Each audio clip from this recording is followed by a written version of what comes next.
முன்னாடியே போயிருந்தாங்கன்னா, தேர்தலுக்கு முன்பாகவே அவங்க போயிருந்தாங்கன்னா, இந்த விமர்சனம், இந்த கோவம் இருந்திருக்காது இல்லையா? அது இப்ப போறப்ப தானே அந்த அந்த கோவம் வருது. நியாயம் பாலாஜி. போக முடியலையே அதான சிக்கல். உங்க கையில அதிகாரம் இருந்தது, போலீஸ் இருந்தது, உளவுத்துறை இருந்தது. போக முடியல. அதனால நான் உனக்கு அடங்கி கிடந்தேன். இன்னைக்கு வெடிச்சு செதறுது.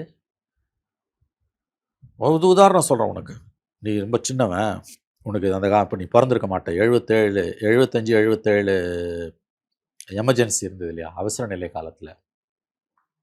சுப்பிரமணியன் ஒரு மந்திரி இருந்தார், தமிழ்நாட்டை சேர்ந்தவர். நிதியமைச்சராக இந்திரா காந்தி கிட்ட இருந்தார். 77 இந்திரா காந்தி தோத்து அவசர நிலை காலத்தோட அத்துமீறல்கள், அராஜகங்களை அட்டூழியங்களை பற்றி விசாரிப்பதற்காக ஷா கமிஷன் ஒன்று போட்டாங்க. அந்த ஷா கமிஷனில் சுப்பிரமணியம் போய் சாட்சி சொன்னார். இந்திரா காந்தி காலத்தில் எப்படிலாம் அதிகார துஷ்பிரயோகம் நடந்தது, அதிகாரிகள் எப்படி ஜனநாயக படுகொலை செஞ்சாங்க அப்படின்னு. காங்கிரஸை விட்டு வெளியேறி இந்திரா காந்தி அரசுக்கு எதிராக அவர் சாட்சி சொல்கிறார். ஷா கமிஷனில் சாட்சி சொல்கிறார். அப்போ ரொம்ப பெரிய விஷயமா பேசப்பட்டது. நான் சொல்கிறது 50 ஆண்டுகளுக்கு முன். அப்போ அவர்கிட்ட ஷா கமிஷனில் 2-3 நாட்கள் அவருக்கு சாட்சியம் அளித்தார். அப்போ ஒரு நாள் அவர் சாட்சியம் அளிச்சுட்டு வெளியில் வரும்போது ரிப்போர்ட்டர்ஸ் அவரை கேட்டாங்க. அப்போல்லாம் பிரிண்ட் மட்டும்தான், டிவி கிடையாது. நீங்கள் என்னமோ இன்றைக்கி ரொம்ப நேர்மையான ஒரு மாதிரி, நல்ல ஒரு மாதிரி சாட்சி சொல்கிறீங்களே, அந்த கவர்மெண்ட்டில் கடைசி நாள் வரைக்கும், இந்திரா காந்தி பிரதம மந்திரியாக இருந்த கடைசி நாள் வரைக்கும் நீங்கள் அதில் அங்கம் வகிச்சிங்க நிதியமைச்சராக.